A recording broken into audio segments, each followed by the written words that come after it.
Good morning, afternoon, or any time of the day that you are watching this.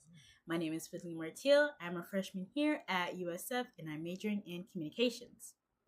The music video we reviewed in the previous video was Fils de Joie by Stromae, the French artist, and it was uploaded back in March of 2022. In the music video, we explored the themes of tragedy, sorrow, and lack of empathy within humanity. As a refresher, in this music video, Stromae is depicted as a dictator of a fictional country, and a national funeral is being held to honor a deceased sex worker. The song is told from four different perspectives. The opening, a client, speaks on his experience with a sex worker. He crudely reminisces on his experience with her and his struggles with loneliness, which led him to seek her out in the first place. The chorus, from the perspective of her son, depicts him singing for his mother with pride, and he defends and emphasizes the hypocrisy and stigma she faced for her work. The next perspective is that of a pimp who declares that he was in fact a savior of these sex workers and reprimands those who criticize his work, which is often compared to that of sex trafficking by insisting the women are not supermodels, but instead just whores. The last perspective is from a police officer, at first seemingly sympathetic, and he shows understanding of her situation, but at the end of his verse, he laughs, breaking the sad illusion he portrayed, and then he declares that she should go ahead and go get a real job. Adopted in 2015, Global 16 essentially aims to promote the peaceful and inclusive societies as well as provide equal, accountable, and fair systems to all. The music video shows connections with Global Goal 16.2, protect children from abuse, exploitation, and trafficking and violence, as the son was exposed to his work early on and even understands the concepts of it and its injustices.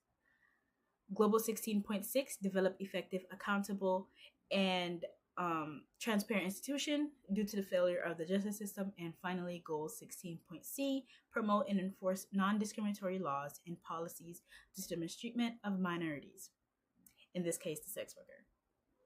As said before, the multitude of perspective forces the listener to think about the marginalized individuals who are overlooked, societal judgment, and the complexity of human relationships.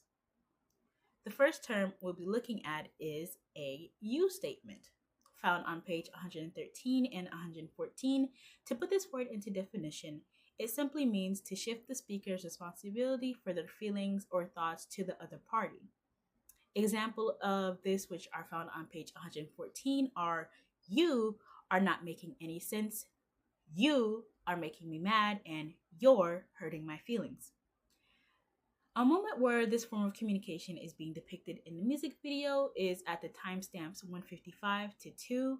The pimp states, well, yes, you have to pay for everything in life. You've never learned this? The reason this statement is a you statement is because the pimp is expressing a thought and or idea he believes in.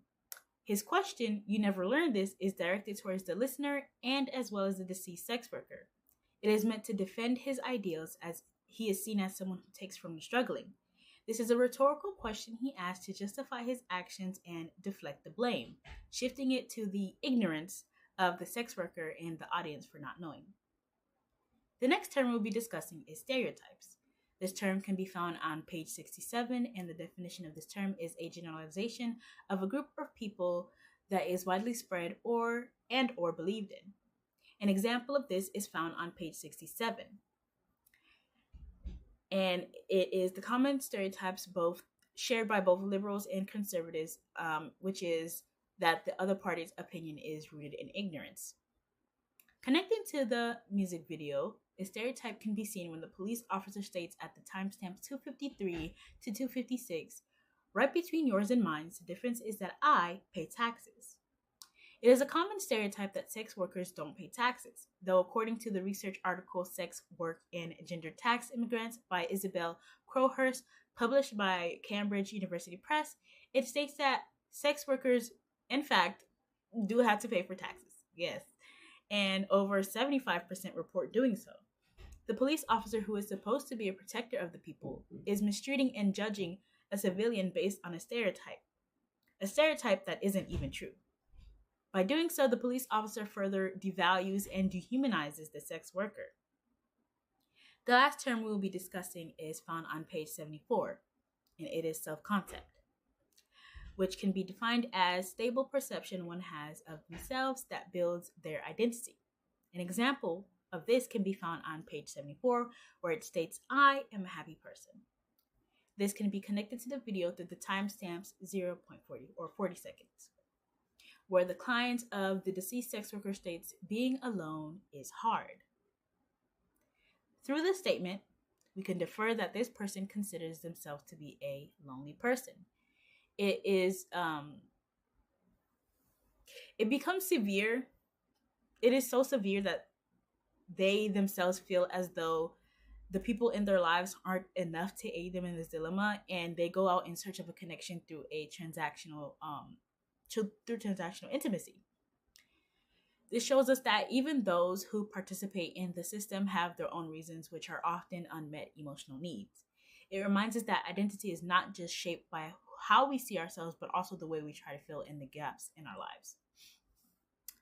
Once again, I really enjoyed how this story was told, as well as the multitude of different communications that shaped each character and expressed their feelings, or helped them express their feelings.